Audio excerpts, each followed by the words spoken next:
আসসালামু আলাইকুম রহমতুল্লাহি ওবারাকাতুহু। বর্তমান সমাজে মানুষের একটি কুসংস্কার প্রচলন রয়েছে।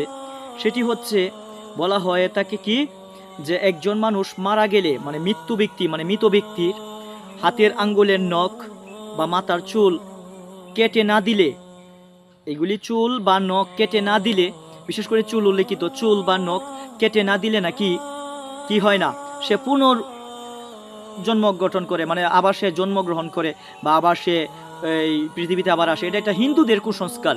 আর হিন্দুদের কুসংস্কার আমরা বিশ্বাস করব না, কেননা কারণ আল্লাহ পাক রব্বুল আলামিন বলিয়াছেন যে যার সাথে যার মোহব্বত তার সাথে তার কিয়ামত। আপনি ইসলামের জন্য অনেক কিছু করছেন, কিন্তু হিন্দুদের প্রতি মোটামুটি ভালোবাসা রয়ে গিয়েছিল। বিধর্মীদের প্রতি ভালোবাসা থাকার কারণেও আপনাকে একদিন কাল কিয়ামতের দিন ওই হিন্দু ব্যক্তির সঙ্গে দাঁড় করানো হবে।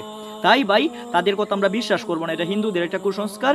ঠিক আছে, যে কি, যে নখ বা চুল কেটে না দিলে সে পুনরায় আবার জন্মগ্রহণ করবে, এরকম কোনো কথা নেই। আল্লাহ পাক রব্বুল আলামিনের উল্লেখিত রয়েছেন, হাদিসে বা কোরআনে উল্লেখিত রয়েছেন যে মৃত্যুবরণ করার পরে ওই ব্যক্তিকে কাল কিয়ামতের দিন আল্লাহ পাক রব্বুল আলামিন আবার জন্ম দিবে বা উঠাবে, হাসরের মাঠে উঠানো হবে। ঠিক আছে, এভাবে উঠানো হবে, এতটুকুই উল্লেখ।